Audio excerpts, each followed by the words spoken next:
Et bonjour à tous et bienvenue dans la Critical Légion. Aujourd'hui, nouvel épisode de VG pour Vraiment Gaze, l'émission où on parle des decks qui sont peu joués, peu représentés dans les tournois, même dans les petits locaux de boutiques. Vraiment les decks un petit peu oubliés de Vanguard. Après avoir parlé de Dragon Empire, de Keter, on a parlé de Stoicheia, on a parlé de Dark State, il nous reste 2 nations à voir, et aujourd'hui, j'ai décidé qu'on allait parler de Lyrical Monasterio. Alors dans Lyrical, il y a plein de decks qui sont pas beaucoup joués, qui pourraient rentrer dans la catégorie de VG pour Vraiment Gaze, mais j'ai décidé aujourd'hui de me consacrer sur ce deck-là. Il s'agit du deck Lilfa. Alors, Lilfa. Il s'agit d'un deck, donc Lyrical Monasterio. On va commencer déjà par regarder la radline. Je joue déjà pour commencer un super large scale newbie Lilfa. C'est la grade 0 de la radline, son effet c'est toujours le même, quand on joue deuxième, on pioche une carte. En grade 1, on va jouer Extra Large Room Lilfa, qui permet que quand on va passer sur la grade 2, on va choisir une carte de grade 2 ou plus depuis notre main, la colle en back row center, et elle aura boost jusqu'à la fin du tour.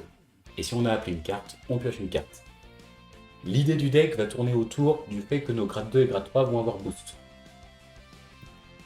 Ensuite, je joue Best Love Moment Lilfa, qui dit que quand cette unité va être placée sur une grade 3 Lilfa, on pourra choisir une grade 2 ou plus qui est sur notre terrain et la retourner en main.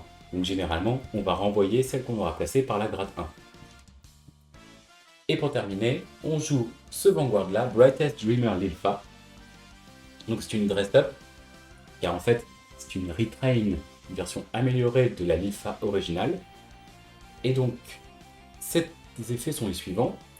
Toutes vos grades 2 ou plus ont boost, et toutes les cartes avec Lilfa dans leur nom, autres que celle-ci, gagneront 20 000 de shield. Quand cette unité attaque, si toutes nos unités sont de grade 2 ou plus, on peut Counterblast 1, choisir 3 de nos rearguards, on les renvoie en main, puis on call 2 grade 3 depuis notre main dans la même colonne. Sachant que la grade 3 qui sera en back row aura le passif boost. Pour nous aider, donc moi j'ai construit ce deck là, mais déjà tout de suite, une chose que moi j'ai décidé de faire et que on peut se dire c'est étrange, c'est que je ne joue pas la Lilfa originale. En fait, l'un des effets de la nouvelle, la dress-up, c'est que les autres cartes avec Lilfa vont avoir du shield. Donc pourquoi moi je ne joue pas cette carte-là? Pour une simple raison que je trouve son effet en tant que Vanguard pas si bien que ça. Parce que déjà, pour obtenir le boost sur ses grades 2 ou plus, ça coûte un sous-blast. Et son effet à la Lilfa originale, c'est que après qu'elle a attaqué, donc on pouvait choisir 3 grades 2 ou plus en back row. Donc on counterblast 1, on les renvoyait en main, puis on choisissait une rearguard depuis notre contrôle et back row qu'on retournait en main, et si on avait retourné 2 cartes, on pouvait choisir une grade 3 depuis notre main et la call. Donc là on fait call 1, alors que avec la nouvelle, on va call 2. Ce qui fait que pour ces deux raisons, et sachant qu'on a des moyens quand même d'avoir un peu de shield, je trouve pas ça utile de jouer l'ancienne Lilfa. Il existe des decklists qui la jouent, si vous voulez la jouer vous pouvez, moi ce sera pas ma stratégie. Donc avec ce deck là, on va donc jouer, bien sûr, 3 personnes à ride, et après, on va jouer que des grades 3 ou des grades 2. Au niveau des grades 3, moi je joue 4 Early Afternoon Elegance Raklen, qui a un effet tout simple, c'est que durant votre tour, cette unité peut pas attaquer le Vanguard, mais par contre elle a 10 000 d'attaque en plus. C'est pas grave, c'est que si on la met en ligne arrière, ça devient un booster, donc elle attaque pas le Vanguard, par contre elle booste, et là ce sera un boost à 23. Donc pour mettre des grosses patates de forain, je trouve ça pas mal. Ensuite, je suis parti sur Decorate Shiny Alice, qui dit que quand elle est placée depuis la main, si on a un Vanguard avec Lilfa dans son nom, on choisit une grade 2 ou plus unité avec un nom différent de cette unité, different card from this unit from hand, et on pourra la call en back row. Et elle gagnera boost jusqu'à la fin du tour. Et si on a call cette carte, on fait les effets suivants. Et bien si c'est la même phase, on pioche une carte, si la battle phase, c'est gagne plus 10. Donc, c'est une carte qui va avoir ses effets surtout intéressants quand elle va être recall depuis la main par l'effet d'Ilfa. Pour avoir le petit bonus d'attaque pour avoir la Battle Phase. Autre carte qui pour moi est très importante dans le deck, c'est Funat, qui elle dit que elle a 10 000 attaques et 10 000 de shield du moment qu'on a un Vanguard avec l'Ilfa. Donc c'est une manière pour nous d'avoir du shield malgré le fait qu'on ne joue pas donc la L'Ilfa classique. Et surtout, à la fin de la battle, quand cette unité a attaqué et qui a été boostée par une grade 2 ou plus, on peut payer 3 d'énergie, choisir une grade 2 ou plus regarde et la renvoyer en main. Ce qui va nous permettre déjà de les protéger si elles devaient être détruites par effet de carte et pouvoir les recall pendant les combos. L'autre carte très importante, c'est cette grade 2, Favorite One Fleuretti. Quand une autre regarde est retournée en main par un effet de grade 3 de Vanguard, donc ça va être le cas parce qu'on va renvoyer 3 en main par l'effet d'Ilfa, on peut CB1, placer cette unité en soul, piocher une carte et choisir une grade 3 depuis notre main qu'on va pouvoir call. Ça veut dire que quand on va faire son effet contre un Counter Blast, c'est pas 2 cartes, c'est 3 cartes qu'on appelle de la main grâce à elle. Donc on extend nos combos. On a ensuite Gogo Street Corei, qui elle, quand elle est placée par l'habilité de l'Ilfa, contre Soul Blast 2, on peut Counter Charge. Parce que on a quand même CB1 ici, on a CB1 ici, et c'est à peu près tout. Après c'est des Soul Blast, mais disons que vu qu'on veut quand même avoir 1 ou 2 CB sécurisés par tour, je me dis que la jouer en petite one-off par sécurité, ça peut valoir le coup. Après c'est le genre de carte qui peut être retirée sans problème. Mais donc ça c'est vraiment la stratégie principale. On a aussi Prufla, que je joue x3, qui dit que quand elle est placée en rire, si on a un Vanguard avec l'Ilfa dans son nom, on choisit une grade 2 avec l'Ilfa dans son nom depuis la drop, et on peut la remettre en soul. Et après l'unité gagne plus 5 minutes. Cette carte-là, c'est notre soul chargeur. Parce qu'on a vu qu'on avait du Soul Blast 2 ici, et on a cette carte-là, Alvina, qui va aussi Soul Blast 2. Donc, il va nous falloir quand même de temps en temps pouvoir re-soul charge. Et parlons un peu de Avinas. Elle, quand elle est placée, autrement que durant la battle phase, si on a un Vanguard avec l'Ilfa dans son nom, Soul Blast 2 cartes avec l'Ilfa dans leur nom, pour regarder les 5 cartes du deck, choisir une carte de grade 2 ou plus, de noms différents, et pouvoir la call. C'est notre chercheur, tout simplement. Donc, quel va être le but de la stratégie? Avec notre chercheur, on va tenter d'aller chercher Flirty, et après on va tenter d'avoir nos grades 3 pour pouvoir les call et taper très fort. Pour nous aider, bien sûr, on va utiliser nos triggers et nos sentinelles. Donc, moi dans mes ratios, je suis parti sur 7 crits. Je suis parti sur 4 draws, 4 heals et aucun front. Pourquoi je n'ai pas décidé de prendre de front? Tout simplement parce que le deck a besoin de beaucoup de ressources en main pour pouvoir faire ses combos.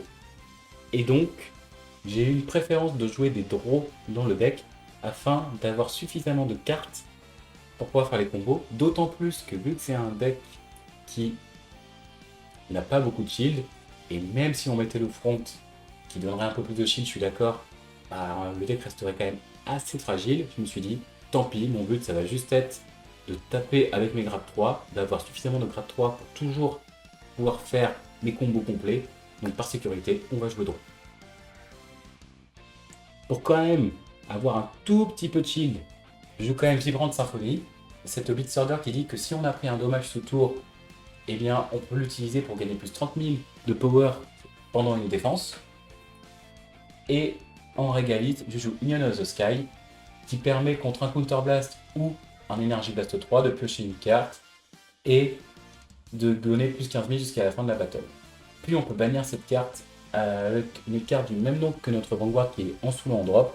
Et au lieu de ça, c'est pas plus 15 000 mais c'est plus 25 000 de protection qu'on va avoir. Son autre effet à Union of the Sky, globalement, c'est d'être un cycler, c'est-à-dire s'il y a des fossés pour ride, bah on pioche une carte. Et au niveau des sentinelles, évidemment, une inventaire sanctitude, 3 PG classiques, et on a pris l'over de la nation. Alors pourquoi le deck je le considère comme gaze? Tout simplement parce que, ok, il va pouvoir taper fort avec ses combos. Maintenant, ça demande d'avoir quand même des setups un minimum construits, dans le sens où on a envie d'avoir ça en back row, on va avoir envie d'avoir soit Funat, soit Else, ou n'importe quel autre grade 3, donc potentiellement Kourai, mais principalement Funat et Else. Ça, c'est pour extendre nos combos, donc on aimerait aussi l'avoir en main. Et le reste, ça va être plutôt pour counter charge ou sous charge. Donc, on va dire qu'il nous faut vraiment une combinaison variée de cartes pour pouvoir jouer. Donc niveau shield, bah, Drap 3, Drap 3, Drap 3, c'est un peu le bastion du lyrical quoi. C'est-à-dire gros glass cannon mais qui est très très très fragile. Et comparé à Bastion, qui est chez Keter, bah on n'a pas les effets ultra pétés de Bastion, qui donnaient des bonus et du résist. Donc ouais, il mérite son titre de gaze. On peut le rendre plus défensif comme je vous le disais, en jouant l'ancienne Vanguard Nilfa. Mais je me suis dit, quitte à jouer un deck qui a Bastion dans l'âme, autant y aller à fond et donc taper ultra fort, ultra vite. Bref, voilà ce qui résume un petit peu ma decklist de Nilfa. On se retrouve pour une partie et voir comment le deck tourne. Et allez, c'est parti! Ça va être un match contre un bot, tout simplement parce qu'encore une fois, en online, j'ai trouvé personne avec qui jouer. Alors, on va partir premier, je pense. Comme ça, on sera plus rapidement sur notre grade 3. Alors, la main, on a notre chercheur, on a déjà une pièce de combo, on a un personnage et on a le soul chargeur. Bah, j'avoue que je vais peut-être renvoyer ça pour le moment. Mince, on a deux personnages. L'idée était d'avoir plus de pièces de combo variées. On va défausser ça, car je pourrais le récupérer avec notre soul chargeur depuis la drop. Et on va terminer notre tour. J'ai décidé d'affronter un Lyrical, comme ça on se croit un petit peu dans une Lyrical Cup. On va voir si en tant que deck Lyrical, mon deck peut tourner. Sachant que là, il joue ultra agressif, donc no garde. Et ça commence avec un heal. Donc, petit coup de peau. Vas-y. Allez, on va dire no garde. Montrer que t'as pas de trigger. T'as pas de trigger, c'est bon. C'est fin de tour, on va pouvoir commencer à jouer.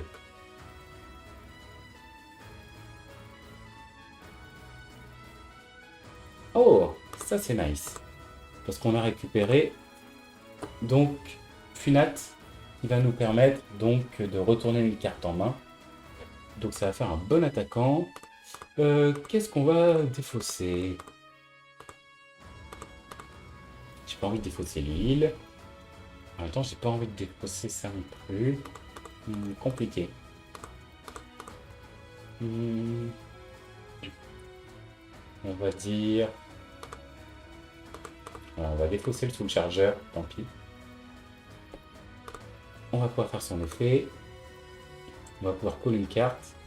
Je vais choisir de call L. Pourquoi? Parce que quand elle est placée et que c'est ma main phase, ça me permet de piocher une carte. Et on va sélectionner une carte à call. On va call ça ici. Et on va la move. Et je vais décider de call le chercheur qui contre un sous blast 2.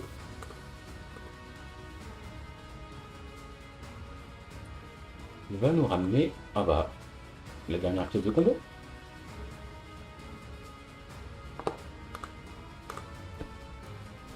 Comme ça, on va pouvoir commencer à taper. On va taper à 10.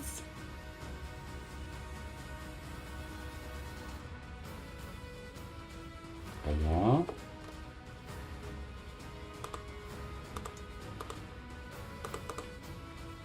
On va taper à 20. Pas de trigger, mais le soul chargeur. Donc ça, c'est nice.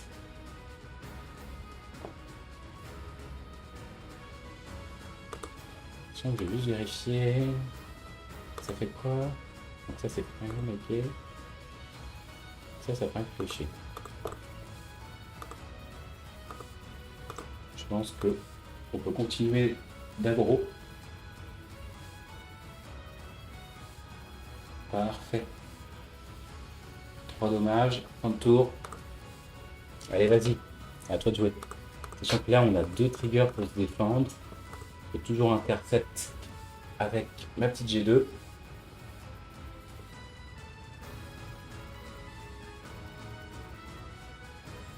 Alors, c'est que ça commence à mettre des gros terrains.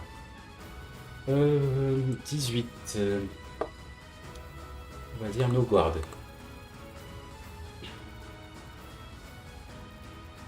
Draw. Nice. Et on pioche quoi? Et on pioche une PG. Parfait.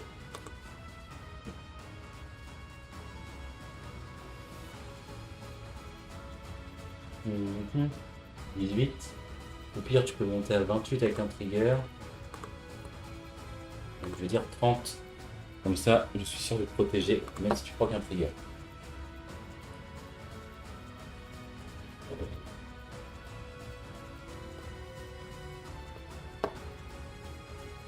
Et la dernière à 20. Donc, tu sais quoi? On va intercept. 25. Comme ça, je garde mes cartes en main.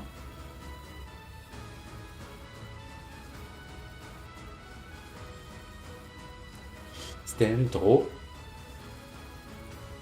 On va ride. Alors, on va renvoyer en main. Bah. On va ensuite call. Ça ici. Effet. On va remettre en soul. Vu que j'ai un counterblast, quand notre regarde return par habilité de mon vanguard, je pourrais counterblaster mettre ça en soul. Donc je pourrais coller une carte en plus. On va call la G3. Et on va call la Diapel. Parce qu'on va pouvoir la récupérer en main et donc personne à ride avec au prochain tour. Et ça me paraît être un bon terrain pour démarrer. Allez. On casse ça.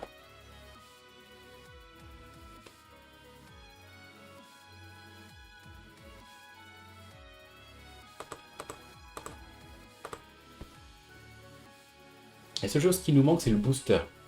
Si on avait le booster, c'est-à-dire la carte qui est grade 3 qui ne peut pas attaquer, on va faire son effet. On va payer 3 d'énergie. Qui va me permettre de renvoyer ça en main. Comme ça, je sais ce que je vais renvoyer. Je vais renvoyer ma Bacro après.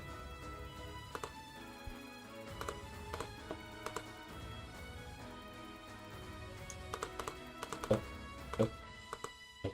Confirmé. Je m'en fiche un petit peu, mais je vais pouvoir donc recall 2. On va donc call ça. Et on va call ça. Ça ici. Ça. Je vais faire son effet. Counterblast 1.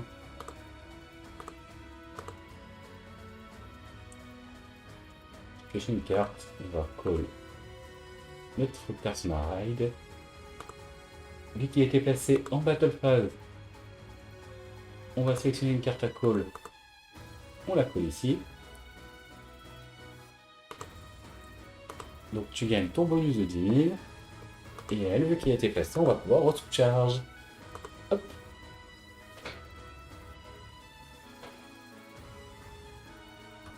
Tu gardes beaucoup. Rien, ok. Heal. Bon, t'es déjà à 5, donc ça va pas m'être utile. On va mettre le power sur le personnage.